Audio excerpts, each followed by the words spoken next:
Bismillahirrahmanirrahim. Alhamdulillahi rabbil alamin wassalatu wassalamu ala al-mab'uthi rahmatan lil alamin nabiyyina wa habibina wa qudwatina Muhammad ibn Abdullah wa ala alihi wa sahbihi wa man walah, amma ba'd. Muslimin dan muslimat, para penonton sekalian, Assalamualaikum warahmatullahi wabarakatuh. Alhamdulillah, kita panjatkan kesyukuran kepada Allah Azza wa Jalla kerana pada pagi yang ceria, pagi Jumaat pertengahan Ramadan 1441 ataupun dikenali dengan istilah baru sekarang ni, Ramadan PKP yang kelima, kita diberi peluang oleh Allah Azza wa Jalla untuk terus beribadat kepadanya dan berselawat ke atas Nabi-Nya sallallahu alaihi wasallam. Dan pada saat ini kita kembali mengaji kitabullah dalam juzuk yang ke-30, surah yang ke-104. Juzuk yang ke-30, surah yang ke-104, iaitulah surah Al-Humazah. Surah Al-Humazah. Kita baca dulu. Baca surah, baca ayat, kemudian kita pergi kepada huraian dan terjemahan, insya-Allah. Ayat ini, surah ini mengandungi 9 ayat. 9 ayat bittifaqi ulama dengan sepakat para ulama. A'udzu billahi as-sami'il 'alim minasy syaithanir rajim. Bismillahirrahmanirrahim. Wailul likulli humazatil lumazah. الذي جمع مالا وعدده يحسب أن ماله أخلده كلا لينبذن في الحطمة وما أدراك ما الحطمة نار الله الموقدة التي تطلع على الأفئدة إنها عليهم مؤصدة في عمد ممددة. Surah Al-Humazah. Kita tengok mukaddimah dulu sebelum kita masuk kepada perbincangan setiap ayat. Surah Al-Humazah. Surah ini diturunkan di Makkah Al-Mukarramah, Makkiyatun bittifaqil ulama. Alhamdulillah, tidak banyak perbincangan dari sudut Makki Madani. Adadu ayatiha, bilangan ayatnya 9 ayat bil ittifaq. Alhamdulillah. Kemudian nama surah, tasmiyatus surah. Surah ini masyhur dinamakan dengan surah Al-Humazah. Apa makna Humazah? Makna pencaci, pencela, pengutuk orang. Itu makna Humazah. Dan ada satu lagi, Lumazah, yang kita akan tengok nanti. Kenapa? Kerana Allah Subhanahu wa taala sebut pada awal surah ini, wailul likulli humazah. Maka diambilnya humazah itu, perbuatan buruk ini, sebagai nama surah untuk menjadi peringatan kepada kita supaya jangan terjebak dengan perangai buruk yang terkutuk ini. Pada awal surah ini, Allah Ta'ala telah memberi amaran dengan azab yang seburuk-buruknya kepada tiap-tiap pencaci dan pengeji. Humazah, lumazah ni Duanya sifat buruk, pencaci dan pengeji. Cuma ada sedikit perbezaan yang kita akan tengok nanti insya-Allah. Intisari kandungannya menerangkan keburukan orang-orang yang mencemuh dan memandang rendah kepada orang lain. Sama ada berdepan ataupun dia kutuk di belakang. Humazah, lumazah. Kan? Ada kata humazah tu yang kutuk di belakang.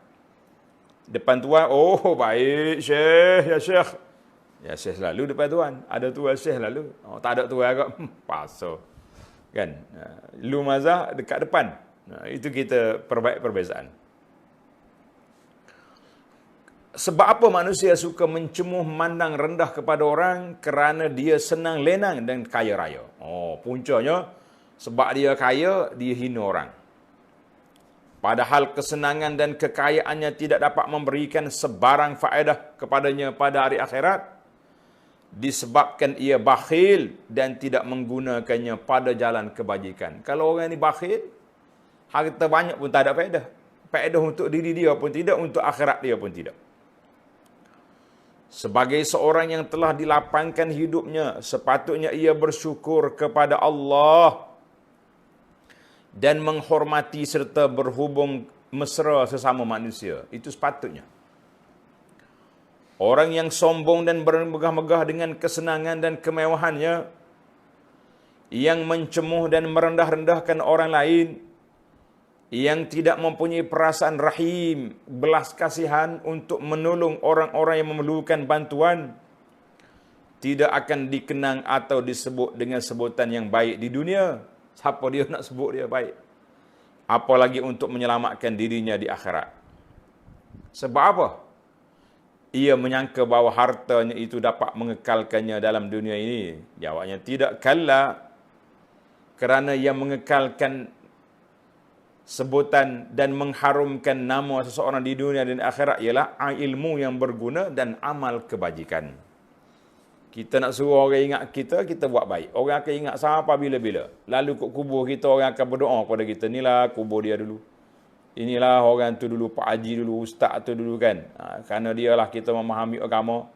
Kerana dialah kita dapat keluar daripada kelompok kesusahan. Contohnya daripada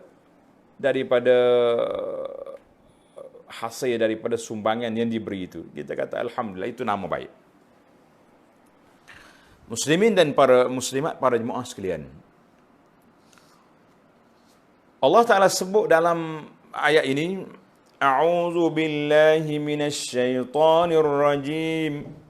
Bismillahirrahmanirrahim. Wailul likulli humazatil lumazah. Kecelakaan besar bagi tiap-tiap pencaci dan pengeji. Dua perangan, pencaci dan pengeji, mengeji orang lain. Tengok nota dia kata apa? Dalam ayat ini dan ayat yang berikutnya, Allah Subhanahu wa taala menerangkan keburukan orang-orang yang mencemuh dan memandang rendah kepada orang lain kerana ia kaya raya, sedang kekayaannya tidak dapat memberikan sebarang faedah kepadanya pada hari akhirat. Sebab apa? Sebab dia bakhil, sebab dia kopi dan tidak menggunakan pada jalan kebajikan. Baiklah para jemaah sekalian, ayat Quran ini diturunkan kepada semua orang yang bersifat demikian. Sifat suka mencaci dan mengeji orang. Semua orang ni akan dikira sebagai orang yang tidak baik, kan? Allahu Akbar. Kerja dia keji orang, sama ada di hadapan ataupun di belakang. Jadi itu dia panggil beza di antara lumazah, tuan-tuan tanda. Perbezaan di antara humazah dengan al-lumazah. Humazah dengan lumazah. Qala kata di Muqatil, seorang ulama tafsir, dia kata apa? Al-humazah. Humazah ni pencaci. Allazi ya'ibuka fil ghaib. Orang yang mencela orang ketika Tuhan tak ada. Itu dia panggil humazah. Wal lumazah alladhi yu'ibuka fil wajh. Orang yang kutuk awak depan-depan. Dia tengok kita, dia kata, basah. Dia ni, itu dia panggil orang berani ni. Lumazah ni kata depan. Itu siapa kata? Kata di Syekh Muqatil. Kita pergi pula kepada Syekh Sufyanus Tsauri. Dia kata, humazah yahlazu bilisanihi. Orang yang kata dengan lidah dia. Lumazah, orang yang main dengan isyarat je. Kan kalau ada orang lalu, dia duduk dengan kawan dia, dia kenyuk mata. Maknanya, tu orang tu, itu dia panggil lumazah. Lumazah, orang yang perli orang dengan isyarat. Buat gini ke, kan orang ni kan kalau dia tak setuju kau tu, dia buat otak pusing, buat kelip mata, itu semua tu isyarat-isyarat. Lumazah. Sufyan kata, lumazah tu bi'ainihi, dengan mata dia. Masya Allah, tabarakallah. Sama juga dengan Ibnu Kaisan, dia kata, humazah yu'zi, dengan bahasa dia. Lumazah dengan isyarat main mata dan sebagainya. Itu kata di sebahagian ulama tafsir. Ada yang mengatakan, Ibnu Qutaibah kata, wazajaj la farq bainahuma, tak ada beza. Dua-dua tu jahat belaka, kerja dia duk kutuk orang, keji orang sama dengan lidahnya atau dengan isyarat-isyarat. Yang lain dia kata di antara lafaz muradif. Baiklah. Yang pentingnya perbuatan ini perbuatan buruk yang tidak baik, yang Allah SWT peringatkan kepada kita semua supaya tidak terjebak. Cuma dari sudut perbincangan, kata di para ulama tafsir, ba'du al-mufassirin, sebahagian ulama tafsir kata apa? Tuan-tuan tanda. Ini perbahasa ini menarik. Dia kata ayat ini turun kepada sekumpulan daripada sanadid ketua besar Quraisy.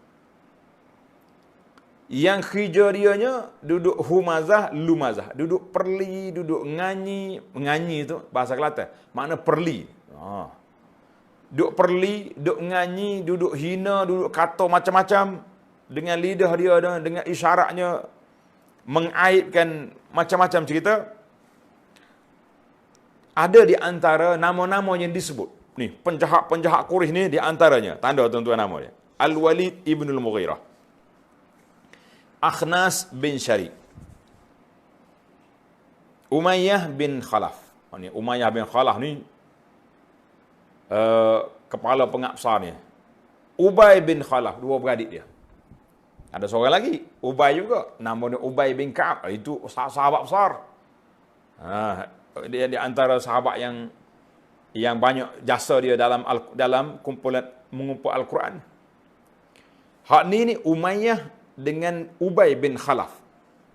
Wa Jamil bin Ma'mar al-Jumahi. Dan Al-As bin Wa'il as-Sahmi.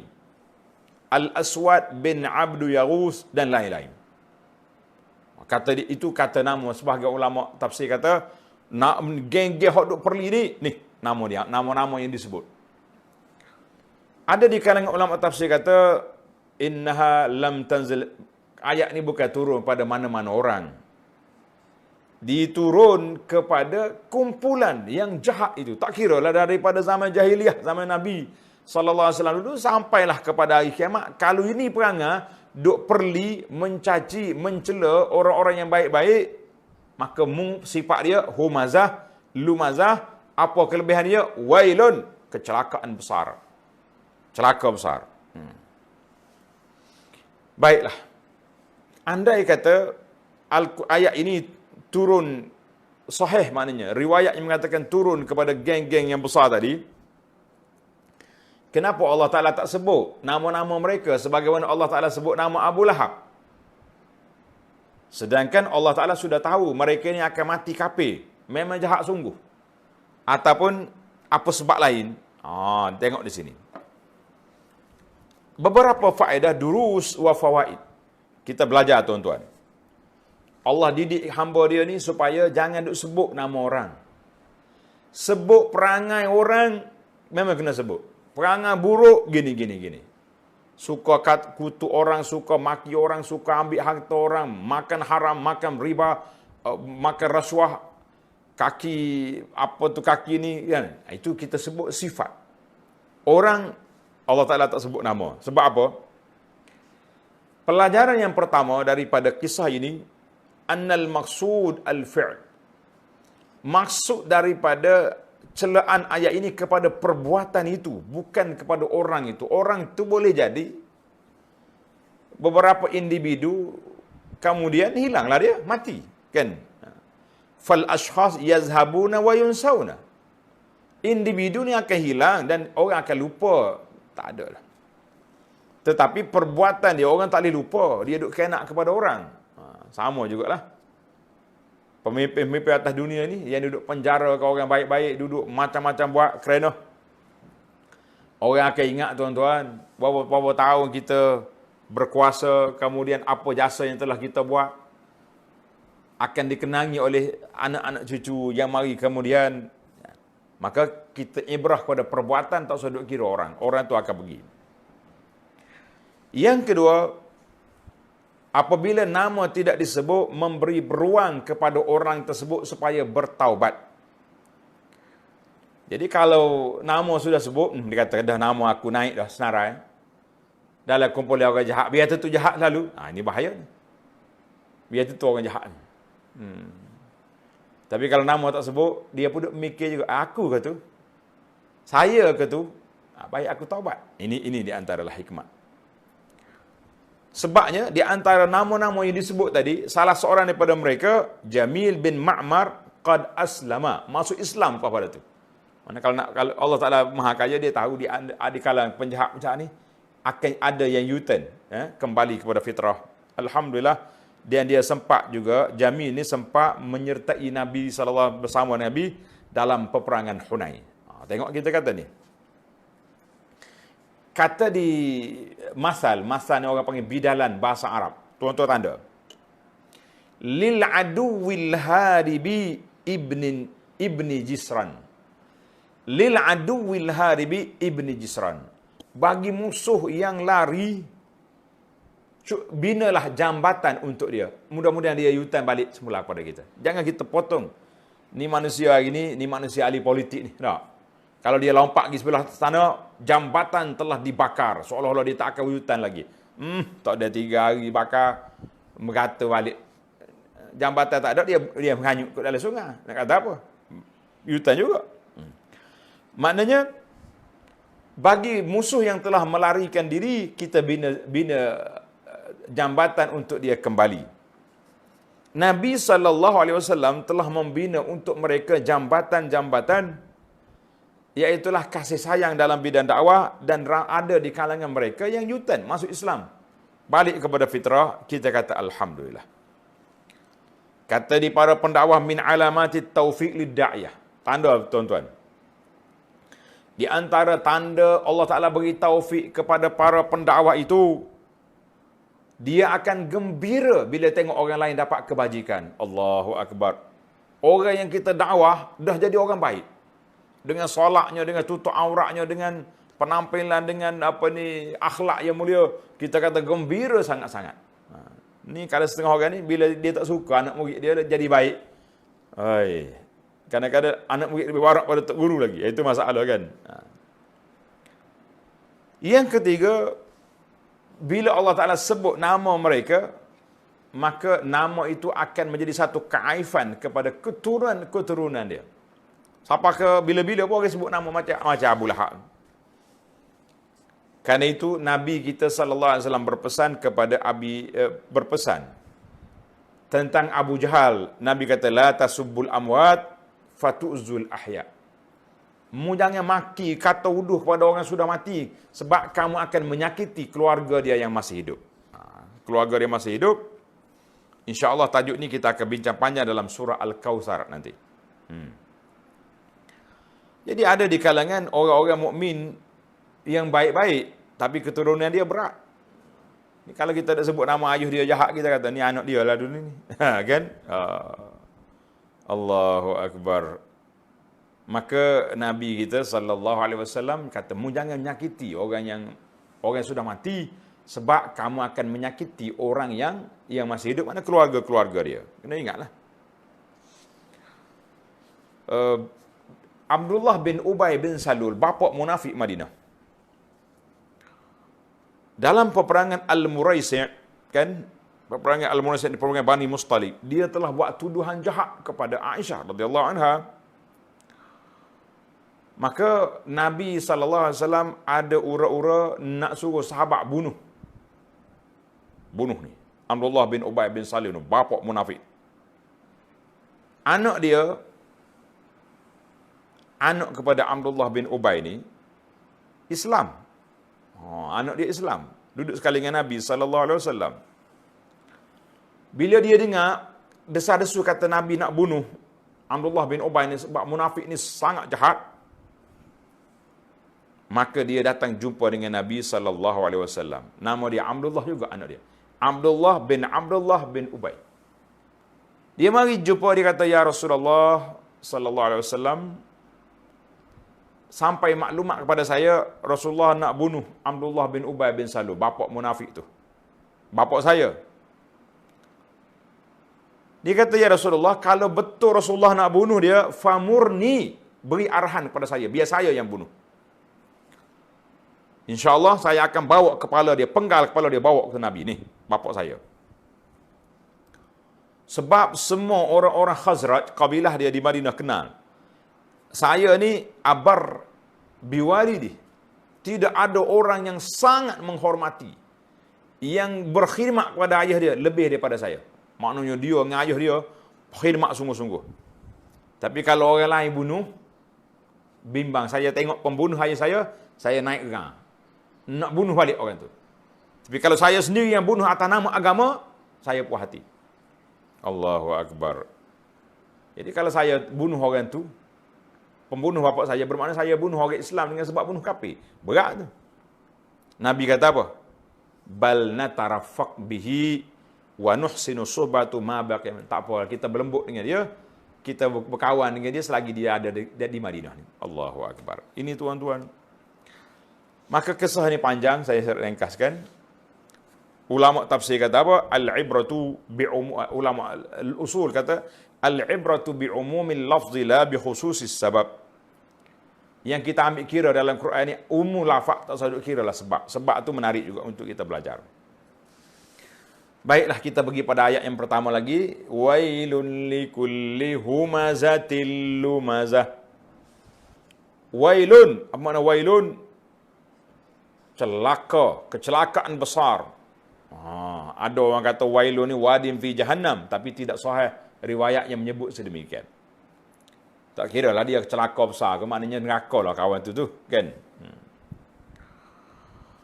Wailun, Allah Ta'ala mula dalam beberapa surah dengan kalimah wailun. Tanda tuan-tuan, ada beberapa surah Allah Ta'ala gunakan perkataan wailun. Seperti yang pertama sekali dalam isu yang berkait dengan kejahatan Yahudi.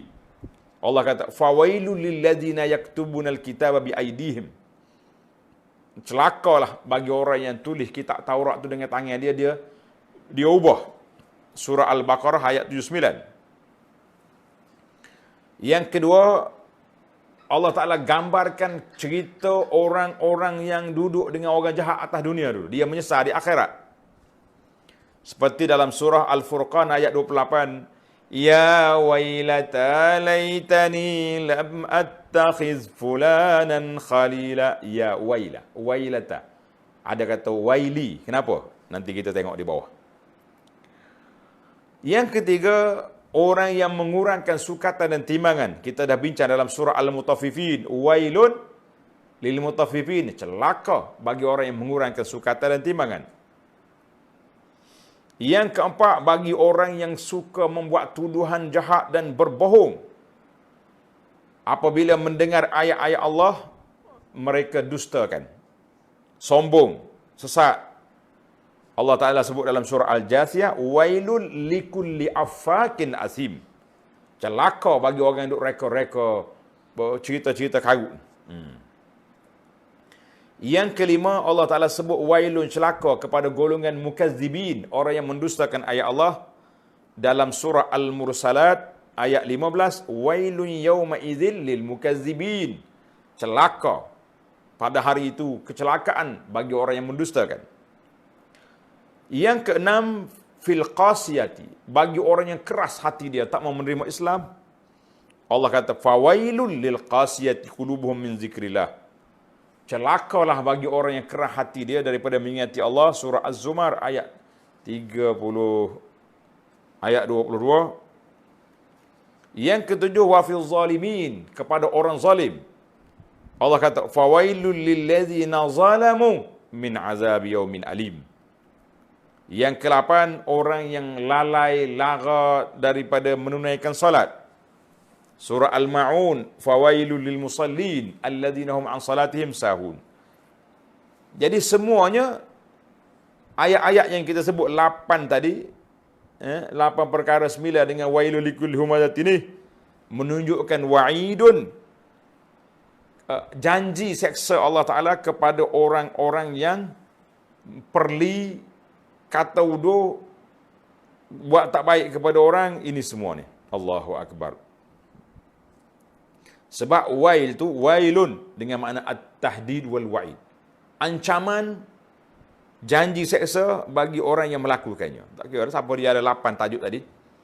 Maka kalimah wail, tanda tuan-tuan. Kalimah wailun tu ada kalanya manusia ni doa. Bila dia kena timpa apa-apa, dia kata, wail, ya wail. Ya wail tu maknanya, ruginya aku. Biasanya wail ni, bila timpa musibah, orang kata, wail. Gitu. Kemudian, dia tambah waili. Ya waili, celakalah aku ni. Binasalah aku ni. Ada kalanya Allah Ta'ala letak juga dengan makrifah. Walakumul wailu, al-wail. Macam-macam. Baiklah para jemaah sekalian, kita dah bincang tadi tentang al-humazah dengan al-lumazah. Ada ulama kata humazah tu cakapnya di belakang, ada kata humazah tu cakap dengan lidah, lumazah ni cakap depan, ada yang katakan lumazah makna dengan cara isyarat. Yang pentingnya kerja dia perli orang. Saya tambahlah di sini huraian lagi dalam ulama untuk isu semasa kita ni, orang yang ada buat kartun, buat perli. Dia buat kartun orang ni, buat kartun orang ni, buat dialog kono-kononnya orang ni, begitu, begini. Semua tu termasuk dalam humazah, al-lumazah. Maknanya perbuatan-perbuatan yang buruk, yang tidak sepatutnya kita buat atas nama sebagai seorang Islam, sebagai seorang Muslim. Jangan duk buat lagi tu. Allahu Akbar. Baiklah para jemaah sekalian. Itu di antara humazah dengan lumazah. Perli, mencaci, mencerca. Timbul juga orang tanya, ulama-ulama tu berani cela orang. Contohnya ulama al-jarhu wa ta'dil. Ada dalam satu ilmu Islam ni, nama dia al-jarhu wa ta'dil. Ulama yang mengkritik peribadi rawi-rawi hadis. Dia kata orang ni siqah, orang ni dipercayai, orang ni ingatannya lemah, orang ni kazab, orang ni dajjal. Macam mana ni? Itu dia panggil. Jawab dianya, ini terpaksa seperti bila orang tak ada makanan, dia terpaksa kena makan bangkai. Kan? Kalau tidak, macam mana nak jaga, nak zab. Sunnah Nabi SAW tu lebih mulia daripada orang tu. Kalau mu bohong, kita kata ini pembohong. Riwayat dia tak boleh pakai. Sebab tu kita kena beza hadis-hadis yang apa ni, yang maudhu', yang palsu tu jangan duduk. Hadis juga tidak. Dalam bab hadis dhaif ada beberapa martabak dhaif jiddan. Hadis ni dhaif secara sikit, panjang perbahasan para ulama dalam bab begini. Ni kita dah perli-perli. Dipanggil pemurnian macam-macam lah. Duduk menyanyi. Itu tidak ilmiah. Semua tu termasuk dalam humazah dengan lumazah berlaku tu. Maka ilmu-ilmu ini ilmu yang penting. Sebab apa? Sebab nak jaga kesucian hadis itu sendiri. Sama juga orang duduk pengkaji hari ni belajar ilmu hadis. Tujuannya tadi. Hari ni 15 Ramadan. Kebetulan pula hari ni hari Jumaat. Orang duduk tular cerita. Bila malam Jumaat di tengah Ramadan, 15 akan berlaku suara tempikan, akan berlaku. Kita kata hadis itu hadis tidak ada yang tidak ada sandaran yang sahih. Tak usahlah duk sebar-sebar. Duk sebar situ lah nak kata apa. Masya-Allah tabarakallah. Jadi Itu dia panggil ulama terpaksa kena bercakap. Sama juga dengan orang yang buruk akhlak dia. Kita perlu beritahu kepada orang. Jangan duduk kawan dia ni tak baik ni. Tapi kalaulah suka-suka je nak cerca orang lak. Sebab itulah ada setengah orang ni suka sangat. Berlazat-lazatan. Orang panggil enjoy dia. Duduk berlazat dengan maki orang tu, maki orang ni. Kata orang tu, kata orang ni. Tuduh orang tu, tuduh orang ni. Kita kata jangan. Kita akan bertanggungjawab di hadapan Allah Azza wa Jalla. Kan? Allah Azza wa Jalla kan? Pasal itulah kerja mencerca orang ni tidak memberi kelebihan apa-apa kepada orang tu. Kata ulama, kalaulah seorang manusia ini kerja dia duduk anak Fir'aun, Haman, Qarun, Abu Jahal, Ubay bin Khalaf, tak ada kerja pun. Kalau tak laknat pun, memang dia sudah dilaknat oleh Allah Ta'ala. Tu yang sebut dalam Quran perangai-perangai dia tu kan. Masya Allah, tabarakallah. Baiklah. Allahu Akbar. Ayat yang seterusnya. Alladhi jama'a malan wa'addadah. Kerja dia, puak-puak humazah lumazah ni, kerja dia yang mengumpulkan harta dan berulang-ulang menghitung kekayaan.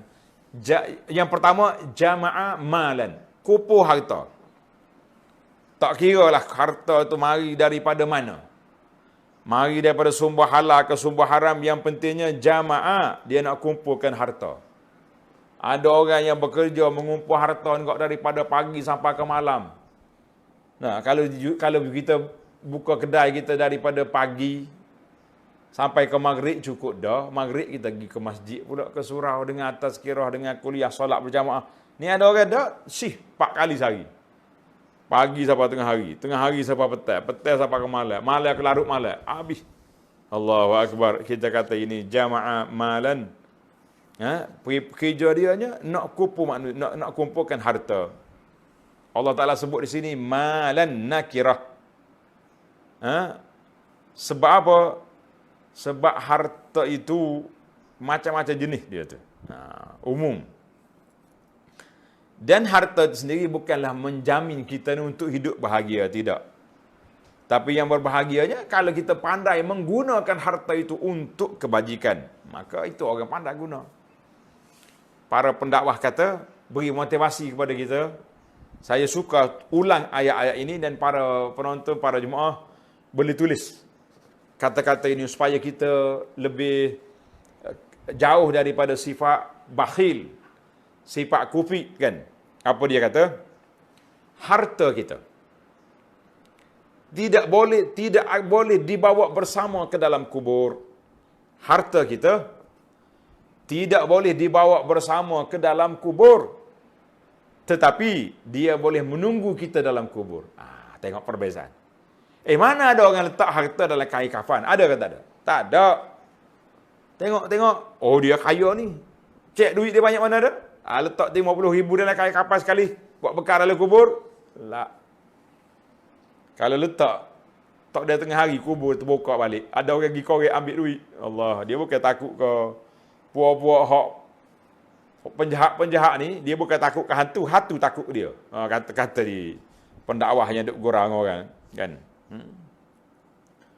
Tapi harta kita bila kita infak, kita belanjakan pada jalan kebajikan, dia boleh tunggu kita dalam kubur. Kita masuk, harta duk tunggu.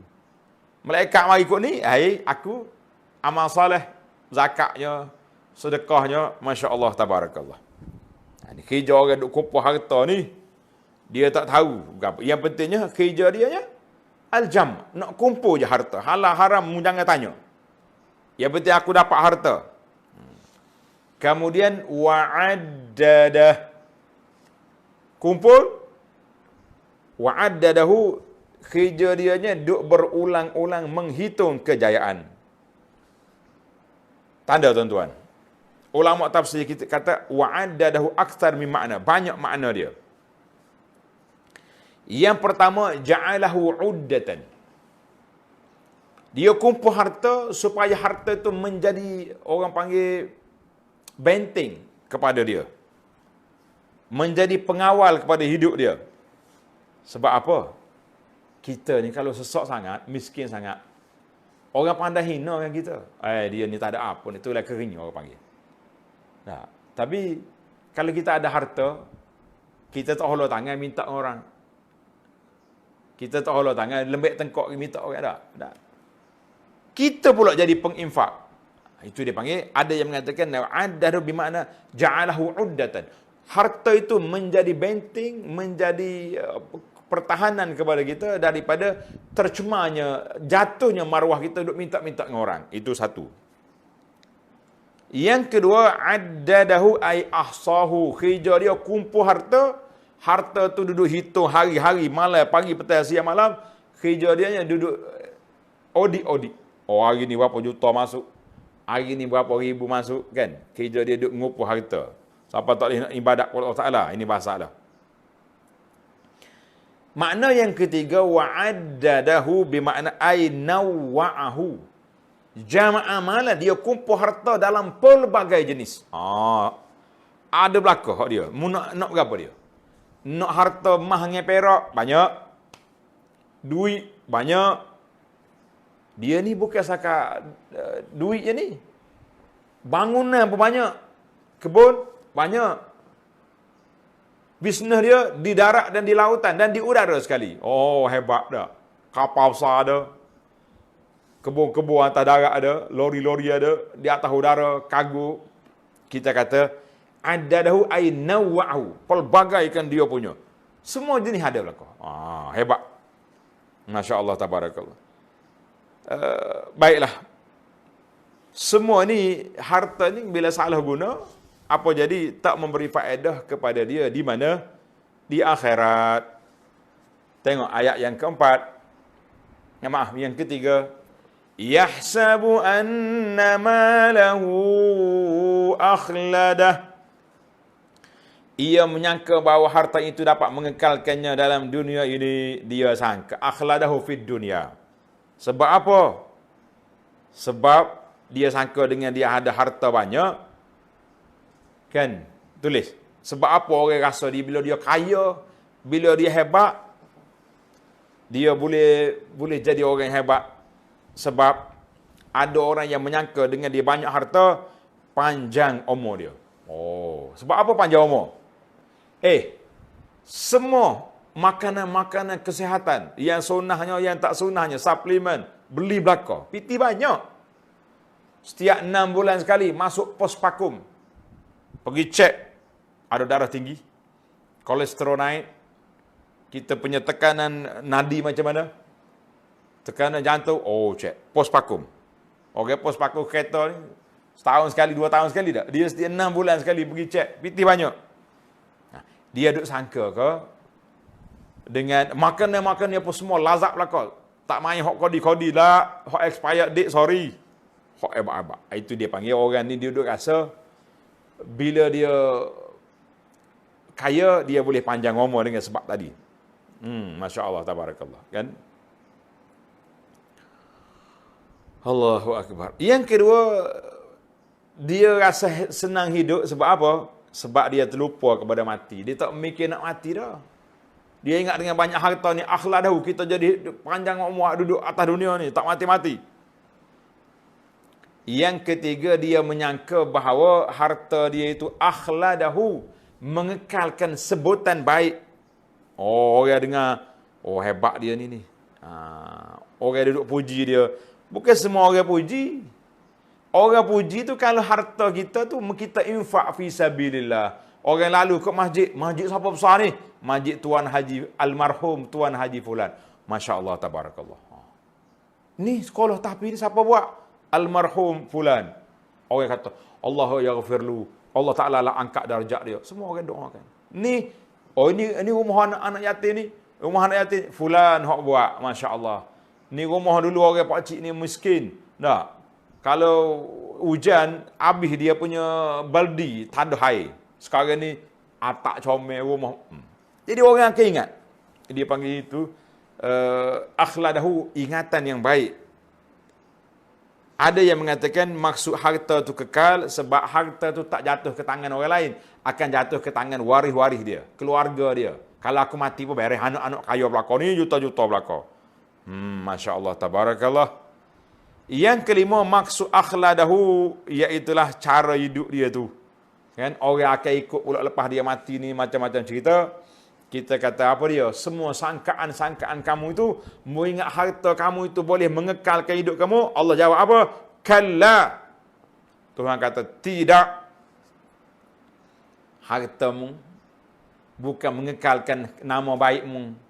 Bukan mengekalkan, memanjangkan umurmu. Sebab apa? La yumbazanna fil hutamah. Allah kata sesungguhnya dia akan dicampakkan ke dalam al-hutamah. Al-hutamah itu dia syadidatul hutmi wat tahtim. Maknanya ni orang panggil macam tekanan. Oi, macam mana hutamah ni? Nama dia hutamah asalnya. Tahtim itu makna belaga kuat. Apa dia hutamah? Tengok dalam Quran Tuhan tanya balik. Kalla la yumbazanna fil hutamah wa ma adraka mal hutamah. Dan apakah jalannya engkau dapat mengetahui apa dia hutamah itu? Kita belajarkan dalam beberapa siri lepas. Bila Allah tanya kata wa ma adraka, apa yang kamu tahu? Maka Allah Taala jawab. Sebagaimana kata Syekh Sufyan bin Uyainah rahimahullahu ta'ala, bila Tuhan kata wa ma adraka, dia bagi tahu. Kalau wa ma yudrik, dia tak bagi tahu supaya mu cari di manakah jawapan. Ni wa ma adraka, Tuhan jawab. Apa yang kamu tahu tentang hutamah itu? Narullahil muqadah.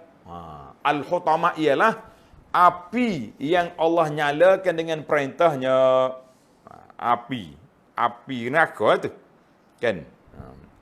Narullahil muqadah. Api yang Allah Ta'ala nyalakan dengan perintah Allah Azza wa Jalla. Nyala ke mana? Tengok Tuhan jawab. Allati tattali'u 'alal afidah. Yang naik menjulang sampai ke hati. Allahu Akbar. Al-afidah dengan mana al-qulub, sampai ke hati. Maksudnya hati api itu naik sampai ke hati dia. Sebab apa? Sebab hati itulah menjadi punca-punca.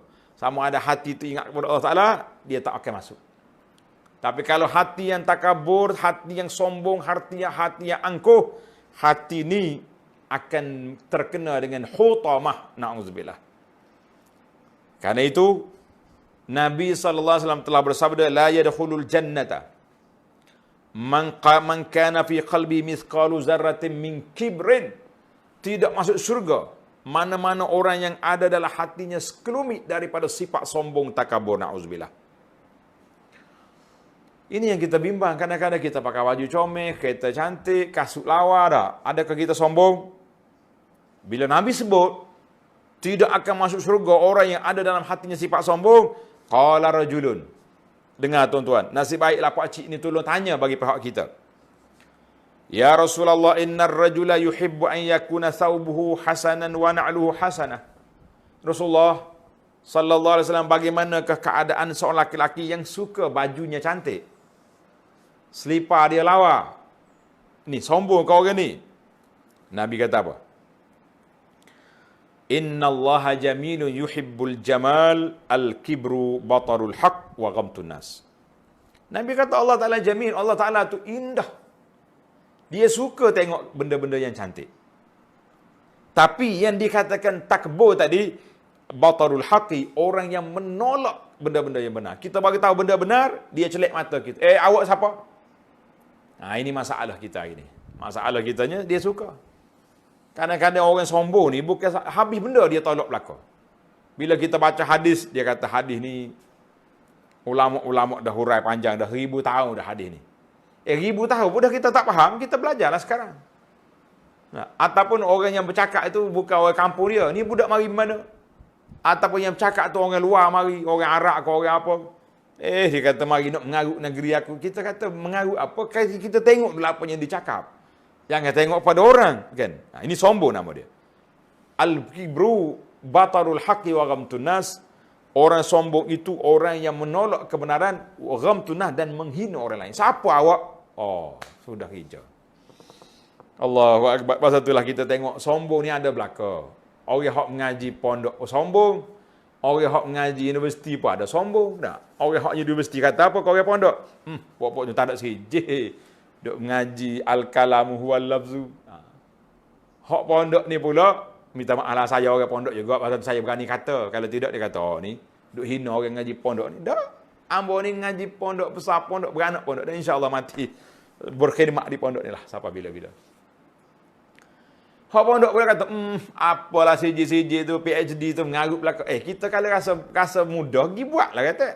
Tak. Jangan duduk perli-perli. Ni termasuk adalah humazah-lumazah belakang ni.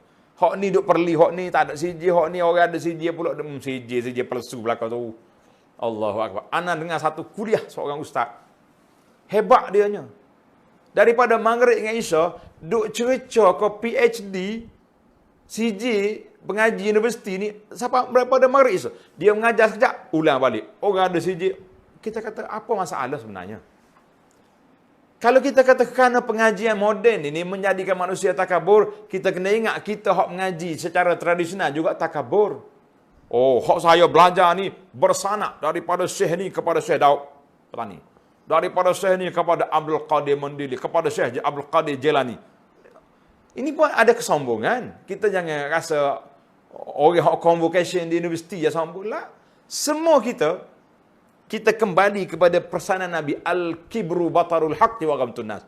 Orang yang sombong itu orang yang menolak kebenaran dan menghina orang lain. Tak kira lah aliran mana, tradisional ke, profesional ke, aponal. Kalau gitu sifat kita, sombonglah tu. Wal iyazubillah. Pasal itulah anak ni alhamdulillah. Allah Ta'ala bagi peluang. Saya belajar di pondok, saya belajar di universiti. Kemudian kita balik, kita adunkan dua pengajian ni. Boleh diharmonikan sangat-sangat. Dan moden dengan lama dengan baru ni kalau digabungkan kita kata alhamdulillah. Dan ulama-ulama besar dalam dunia hari ni pun siapa dia?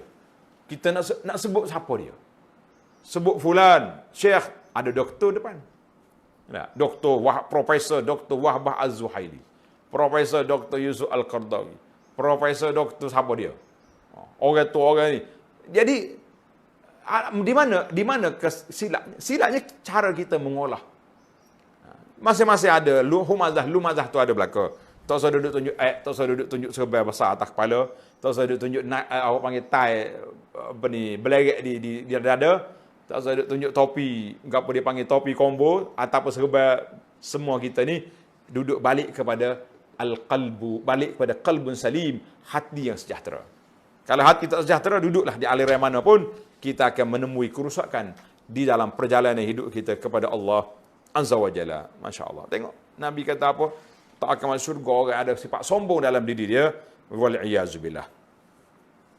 Allahu Akbar. Baiklah, ayat yang seterusnya. Allah kata api itu menjulang kepada hati sebab hati itu punca kerusakan manusia itu duduk di mana? Duduk di al-qalb. Allah sebut dalam Quran, yauma la yanfa'u malun wala banun illa man atallaha biqalbin salim. Pada hari yang tak ada guna harta benda anak pinak akhirat esok kecuali orang yang datang bertemu Allah dengan hati yang sejahtera. Sejahtera daripada apa? Para ulama mengatakan yang pertama sejahtera daripada syirik. Sejahtera daripada benda-benda khurafat, mungkar, bidah, syubhat, dan sejahtera juga daripada hasad, ghadab, dendam, dengki pada orang. Ini semua sifat-sifat yang perlu kita buang. Tuan-tuan, untuk nak belajar kitab ini, ada sebuah buku yang ditulis oleh Syekh Abdul Qadir Al-Mandili rahimahullah ta'ala. Ana ada syarah kitab ni, kitab Penama Bagi Hati beberapa kali. Kemudian penerbit ambil syarah saya tu, dia buat buku. Adalah kelemahan-kelemahan dalam tu. Bolehlah kalau kita nak, orang panggil, nak semak, nak murajaah.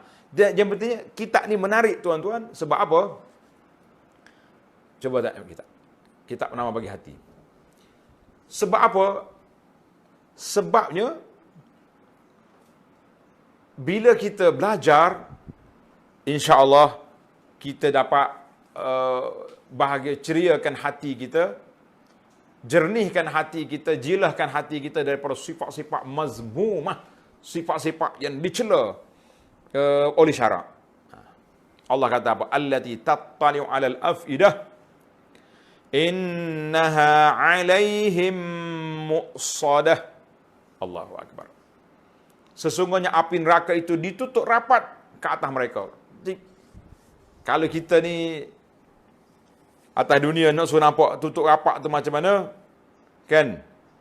Sebagaimana kata di chef juru dapur, kalau kita nak buat sup tulang kau apa nak suruh cepat masak, kita beli puyuk ni. Puyuk orang panggil ni, puyuk tekan tu. Pressure apa ni? Cooker. Puyuk ni, dia punya wak tak keluar tahu. Wak dia. Duduk situ. Maknanya, ni Allah gambarkan. Dengan innaha alaihim mu'sadatun. Apa dia mu'sadah? Api yang ditutup rapat. Na'udzubillah. Fi amadim mumaddadah. Mereka yang terikat itu pada batang-batang palang yang melentang panjang. Ya Allah Tuhan, kita dengar pun kita rasa takut. Macam mana tak takut? Dia punya api yang dah lah cukup dahsyat kan. Dia kata apa ni? Inha alaihim mu'sadatun mughlaqah. Tuan-tuan tanda untuk maklumat. Dalam Al-Quran suratul Hijri, surah Al-Hijri ayat 44, Allah kata, laha sab'atu abwabin likulli babin minhum juz'um maksum. Bagi neraka itu ada 7 pintu. Neraka ada 7 pintu. Setiap pintu itu ada bahagian sendiri. Pintu itu ditutup rapat. Supaya wak tak keluar, bakaran. Ya Allah Tuhan. Adapun syurga, ini maklumat. Syurga ada 8 pintu. Sebagaimana dalam hadis Nabi kata, adkhalahullah fi ayyi abwabil jannati samaniyah. Allah Ta'ala akan masukkan dia melalui 8 pintu yang dia nak. Memilih pintu mana nak masuk. Masya Allah, tabarakallah. Syurga ada 8 pintu. Neraka ada 7 pintu. Tak sama kita kan. Jadi semua ni ayat-ayat ini menakutkan kita supaya jangan bersifat dengan sifat humazah, lumazah. Sifat perli orang jangan. Hari ni geng-geng dia panggil, apa dia panggil dalam istilah orang muda ni? Cyber trooper. Apa istilah dia? Yang kerja dia duduk ni. Nulis. Dia panggil penulis upahan. Duk main Facebook hari-hari. Perli orang ni. Duk tunggu ya tarasat. Orang ni salah cakap sikit. Tular lalu. Diviralkan. Orang ni salah sebut padahal benda simple ya. Tak, tersalah sebut 500 negara dengan 500 peserta. Kecil je tu. Dia panggil khata' tibai dalam bahasa Arab kata. Salah teknikal. Sebut. Dari kita tulis betul lah. Kan? Tulis betul balik. Tak. Siapnya poster, siapnya. Kita kata, kenapalah sampai begitu sekali? Puncanya, angkara kalbu kotor. Ini kitab yang saya sebut tadi. Kitab nama dia, Penawar Bagi Hati. Tuan-tuan cari. InsyaAllah dalam kitab ni anda nak syarah beberapa kali siri kuliah. Di antara kuliah sayanya di sini, di pondok ni, ada 30 siri kuliah. Tuan-tuan tengok dalam YouTube. Halaqah Abu Anas Madani. Cari Penawar Bagi Hati. Saya wakafkan ilmu itu. Tuan-tuan boleh ambil, boleh sebarkan, boleh download, boleh belaka-belaka. Kemudian, sekali lagi, kitab ini disyarah di Dewan Syarahan Utama Masjid Negara Malaysia, Kuala Lumpur. Juga khatam. Ada 2 versi lah. Kalau orang nak kecek Kelantan, cari hok ceramah di pondok ni. Bunyi Kelantan sedap sikit. Kalau nak bunyi luar, bunyi macam TV, kena ambil hok Kuala Lumpur. TV pun bunyi Kelantan juga. Tapi sekurang-kurangnya ada. Jadi kita belajar dalam kitab ni, Syekh Abdul Qadir rahimahullah ta'ala telah senaraikan kita ada 10 sifat mazmumah, sifat yang keji, yang buruk, yang perlu dihapuskan. Kemudian diikuti dengan sifat mahmudah, sifat yang terpuji, yang mesti kita hiaskan diri kita. Jadi para jemaah sekalian, saya syurkanlah kepada para jemaah. Dikata muslim-muslim macam ni nak dapat ustaz, kita boleh, tuan-tuan boleh tengok dalam www.dartaibah.com. InsyaAllah sahabat-sahabat kita akan bantu untuk sampaikan buku ini tapi musim orang panggil jam di post. Yang penting para jemaah sekalian, kalau tak ada kitab pun tidak jadi masalah, dan tengok dalam rakaman. Tapi kalau kita ada kitab, kita tengok rakaman, bermakna kita sudah bertalaki. Kita sudah bertalaki dengan kitabnya sekali, insya-Allah tamatlah surah Al-Humazah. Insya-Allah kita akan masuk kepada surah yang ke-105, surah di antara hayawan yang besar dalam Quran. Hayawan dia ada dua jenis, ada kecil, ada besar. Kecil sekali semut, surah Al-Namli. Besar, surah Al-Fil. Insya-Allah kita akan sambung dalam perbincangan yang akan datang. Subhanakallahumma wa bihamdika, asyhadu an la ilaha illa anta astaghfiruka wa atubu ilaih.